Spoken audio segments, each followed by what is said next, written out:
Conor Benn wins a wide unanimous decision victory over Pete Dobson. I'm not even gonna lie to y'all, right? It was a wide unanimous decision victory. It wasn't a robbery. Conor Benn easily won this fight, but he did not look impressive. It was more about what Pete Dobson wasn't than what Conor Benn was. And Benn looked athletic. He looked fast, right? He was landing the 1-2 at will. But Pete looked a step slow. Pete looked heavy. Pete looked lethargic. At times in the early part of the fight, he looked uninspired. He looked unwilling to engage. He was standing there stationary, and as though this made him a target for Conor Benn. And Conor Benn, was unloading on him, especially the first round. He was landing real heavy shots, left hooks, straight rights. One thing that he had working was the stab to the body. He worked that really well.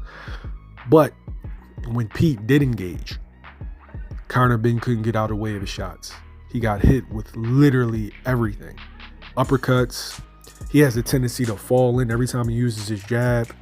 And Pete landed flush uppercuts and flush straights and left hooks when he decided to throw them. And I'm talking about heavy shots. So we saw that Conor Benn has a chin. We saw that Pete Dobson had a chin because Conor Benn landed more of the heavy shots on a consistent basis. And Pete was there, and Pete was still sturdy.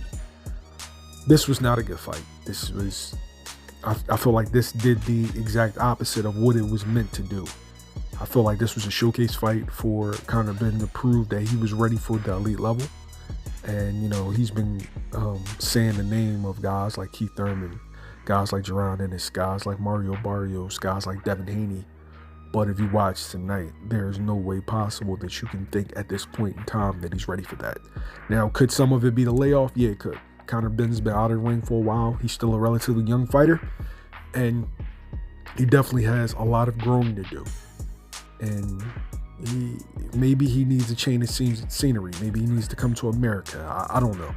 But as far as tonight goes, while he won, and the most important job is for you to win. Most important. Like, people can critique how you win. It doesn't matter. What matters is that you win. He was not impressive. And he was not impressive at all. And now you're going to have the people, because of the positive test, feel like that he wasn't impressive because he's no longer using performance enhancers, right? I don't know. But what I saw tonight was a guy that is still kind of green, and which makes sense because I don't think he had amateur fights. And he makes green mistakes. But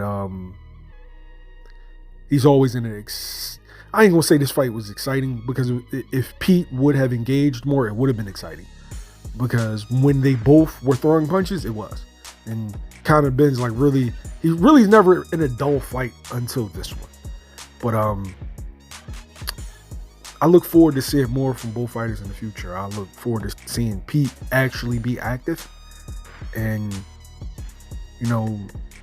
have him with a comeback fight, maybe a tune-up, and then another step up. Conor Benn, I want another step up after this. This has been 2 fights where you kind of got, shook the rust off, and now, it's time to get back into the groove that you were in a couple years back. Because you can't act like he wasn't in the groove when he was. He had a whole lot of motion. He looked very promising, but the PED allegations and the suspension really stagnated his career. So, with that being said, what do you think of the performance? Were you impressed? Do you need to see more from Conor Benn and Pete Dobson? Like, share, subscribe. YSM Sports Media. We out.